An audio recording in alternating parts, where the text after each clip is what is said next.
Welcome to the inaugural edition of Conversations with Claire. I'm so honored to be hosting this Q&A series with some of today's most inspirational leaders that have left an indelible impression on Emory and in many instances on the world. Today I'm honored to be joined by President Jimmy Carter. I, Jimmy Carter, do solemnly swear that I will faithfully execute the office of President of the United States. The office of President of the United States. Our commitment to human rights must be absolute.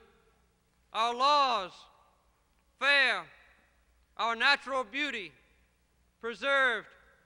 The powerful must not persecute the weak, and human dignity must be enhanced. Okay, well, President Carter, can you talk just a little bit about how living by personal principles has helped you to navigate changing times? As we go through life, every day we decide this is the kind of person that I choose to be. And that's not affected by our parents or teachers or anybody else. We make that decision.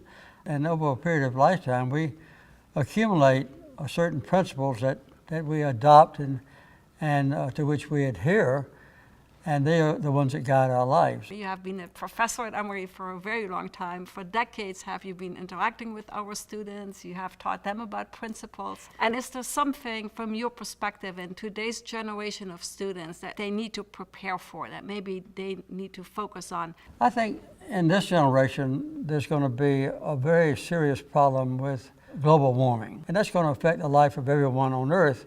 We've been reluctant, I think, or recalcitrant in not addressing it earlier. So that's something for which we're going to have to prepare. We're moving into the presidential primary. I've heard about it, yes. Yeah, I believe it's going to be impossible for us not to hear about it. Based on your experience and your wisdom, have any advice for the candidates? Well, some of them have already sought my advice, I have to admit. That's wonderful. I've had 3 of the 20 or so Democrats come down to my Sunday school classes.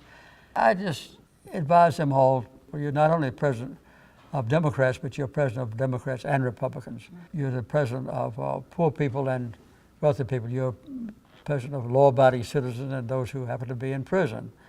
And so you can't play favorites. We can choose to alleviate suffering.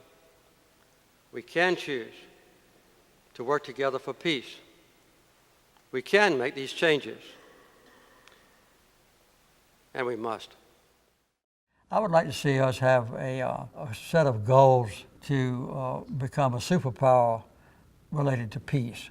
So everybody in the world that has an ongoing conflict in the nation would say, why don't we go to Washington? Because the United States is known as the #1 peaceful nation on earth.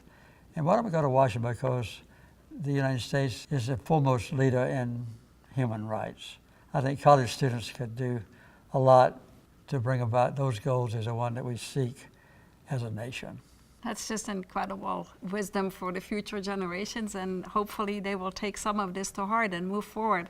And President Carter, I have to say, knowing how much time you have spent over the last several decades at Emory University, how much of a key part you are of Emory, we're also so proud to have the relationship with the Carter Center because of you and because of your wife, but also because of all the amazing work that's taking place here. And I hope that together we will continue to push forward and make sure that we continue to have positive contributions. Well, one of the best partnerships I've ever formed in my life, except for my wife, was between me and Emory University, and I've thoroughly enjoyed it, and I've benefited greatly from it, and still hope to benefit in a few years I have left to come. Thank you very much.